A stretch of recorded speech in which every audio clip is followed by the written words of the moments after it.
Hi, this is Susan Clark with Carmel Realty Company. Welcome to episode 16 of Meet Our Local Business Owners and Experts.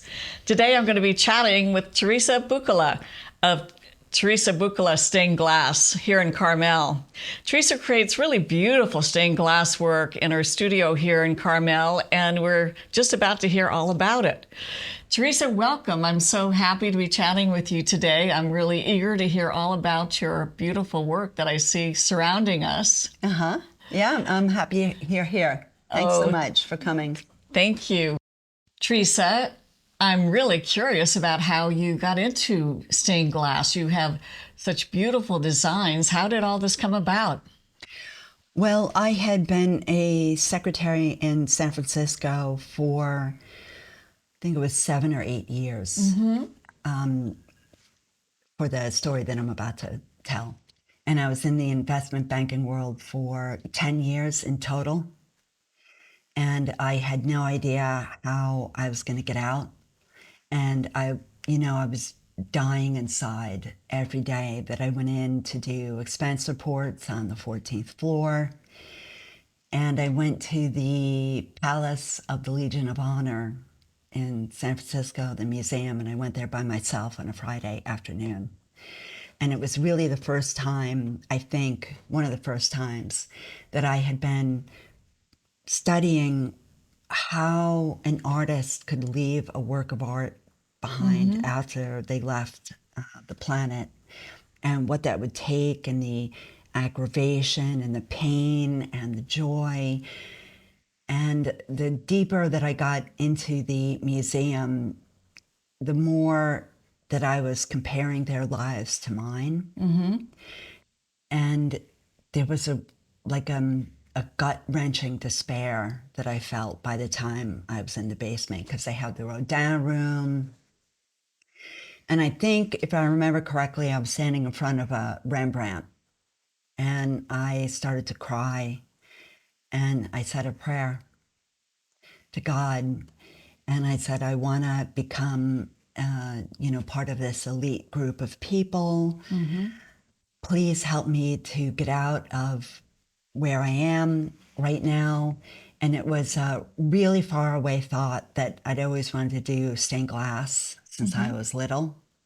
And the only reason I remembered it was because I walked upstairs and there was a stained glass artist making a window in the lobby. So I walked over to her, and I was almost crying again. And I said, I just said this prayer in the basement, and here you are. And she gave me a card, and she offered me classes for free. Oh, wow.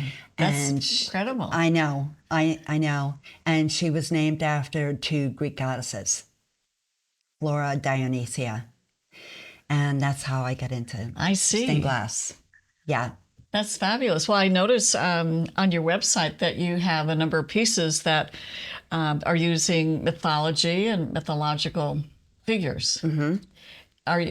You must be attracted to mythology.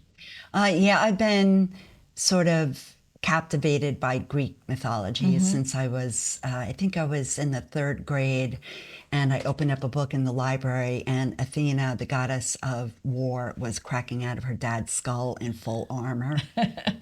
And I've been reading about her ever since, and Greek mythology. So yeah, it's all over my work. I was always very interested in Greek mythology myself. Really? Yeah, it's fascinating. Wonderful stories. Actually, you know what? There's that piece is based off of a myth in Greek mythology. So tell us a little bit about that piece. So that's a light box, correct? Yes, and that is Psyche entering Cupid's garden. Okay. We've heard of those people. Yes, and she has just been dropped outside of her husband's his palace, but she hasn't met him yet. And so she's pushing on the garden door, and she's not sure if she's going to find a monster inside. And then those are real rose petals inside the box, and they spin all the way around to the other side.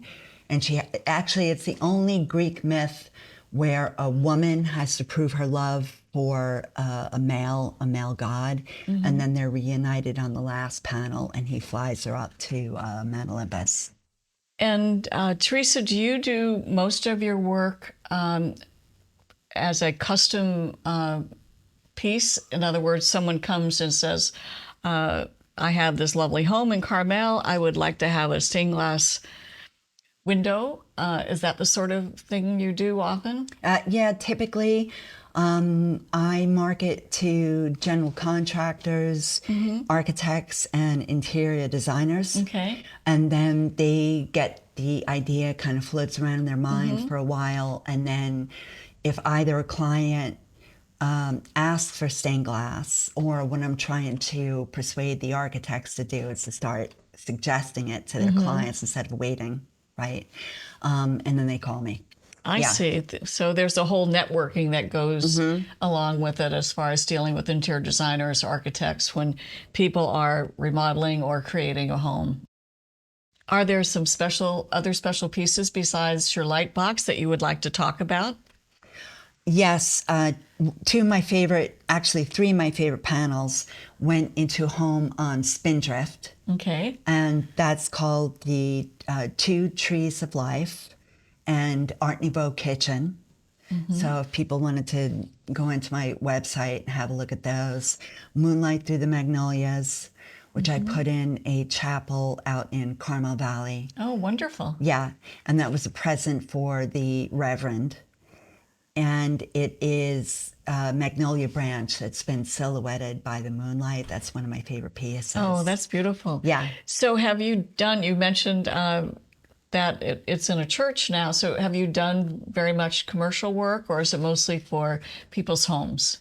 It's mostly for people's homes. I think that is the only commercial project that I've done, but I'm more than willing to, start something new, right? Whoever. Right. Yeah, but typically it's homes. It's Okay. homes. And if someone has a custom design in mind, what is the best way for people to contact you? Well, they can either go to my website, of Okay. course, right? Or they can give me a call, and that number is 415-812-9635. Okay, and we'll have that contact information on the video so people will be able to contact you. Okay. And also restoration. I have a whole tab on my website about all these old cruddy windows that I restored. I see. So if they have a stained glass piece or some sort of a piece like that, you can restore. And I saw that you also restore furniture. And do you want to talk a little bit about that? Well, that was when I used to work for an arts and crafts dealer in Berkeley. I see. And yeah, that was my sustenance for a few years. So I would patch things up and restore his furniture too. Great. Is there anything else you'd like to leave our audience with, our listeners with, about your work? I think I think that's probably an important question. Okay, yeah, I think I got it. I love what I do, and I love building leaded glass and stained glass panels for people. And here's another thing actually I had to talk about. One thing that stained glass is good for that a lot of times people don't consider is that it creates privacy. Yes. Right. So you can pick muted And you still get the glass. light coming through, Right. but you don't have anybody looking Correct. through, looking in. Yeah. So you don't have to have drapes or curtains up. Yeah.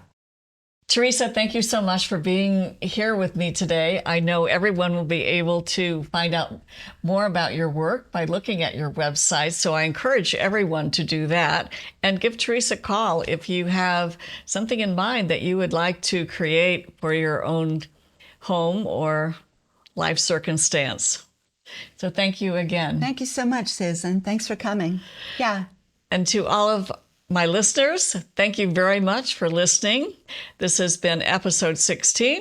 Check out our next interview that'll be coming up soon.